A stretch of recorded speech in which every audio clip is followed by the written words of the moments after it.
The most beautiful things on Olympus were made by the ugliest god. Hephaestus was thrown off the mountain as an infant, cast out for being deformed, lame, wrong. He fell for a full day and landed in the sea. And down in the dark, under the world, at a forge, with a bad leg and no place among the heroes, he made the most beautiful things gods or men had ever seen. The shield of Achilles, the thrones of the gods. Tonight I want to show you the cure the cast-out man found, the one cure for the restlessness that's been eating you, the drift, the half-finished everything, the quiet fear that you're wasting whatever you were supposed to become. It is not finding your passion. It's older and harder than that. And unlike everything you've been sold, it actually works. And a woman who spent her whole life studying men who never grow up named it in a single word. We'll get to the word. But first, the closet. You know the one. The guitar in the back with 3 chords learned. The camera, lens cap still on. The boxing gloves. The stack of books with receipt in page 40. The course you're 12% through. Every one of them started with that bright, certain feeling. This is the thing. And every one of them cooled. You didn't fail at them. You left them. Each one the moment the shine wore off and the boring part started. And you have a story about it. You're still finding your passion. You're keeping your options open. You're a man of many interests.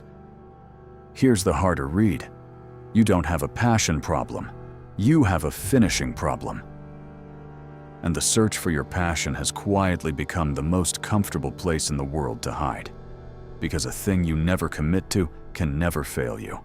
Potential that's never tested stays perfect forever. So you are not wasting your potential by accident. You are protecting it, and it is killing you slowly. Marie-Louise von Franz gave her life to this exact man. The one Jung called the eternal boy, the Puer, the man who stays young by staying unfinished, who feels, always, that real life is somewhere else, just about to begin.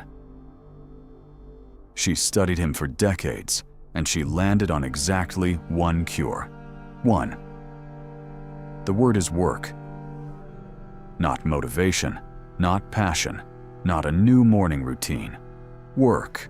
The long, unglamorous loyalty to one craft. And above all, she said, the work of the dreary, rainy morning, when it is boring and dead, and you have to kick yourself into it.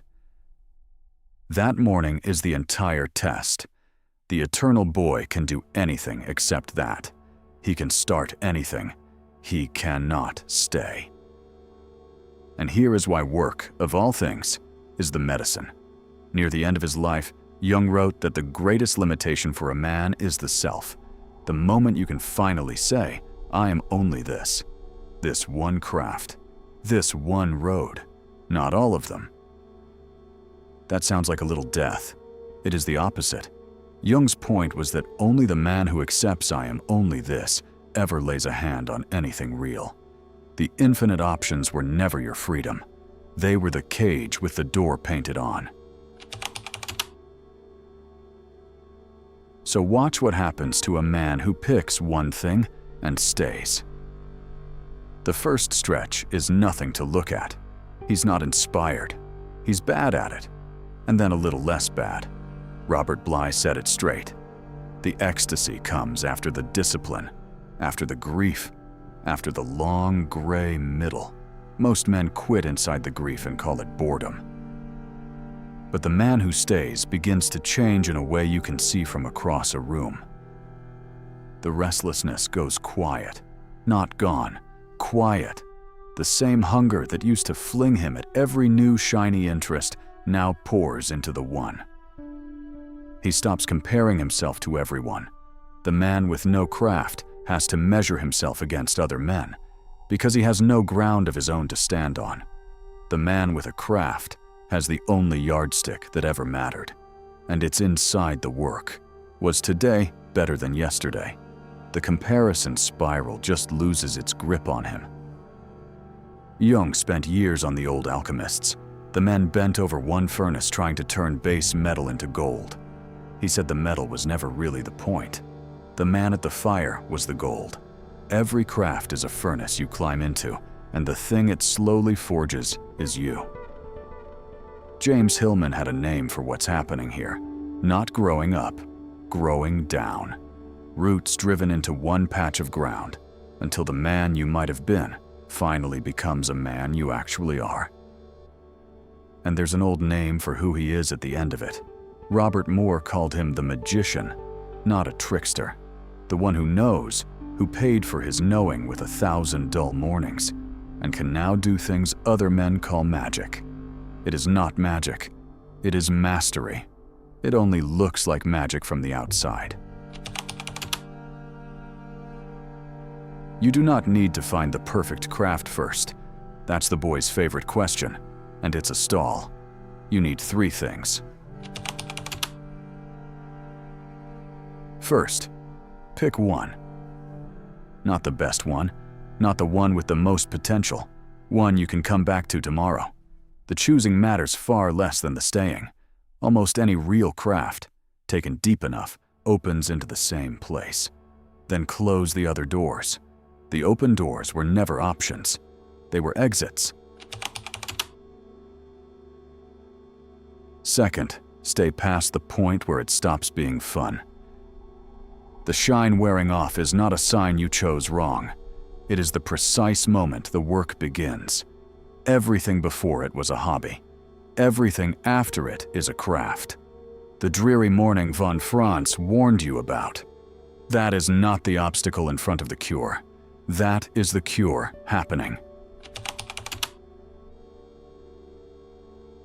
Third, let it change you, not just your hands.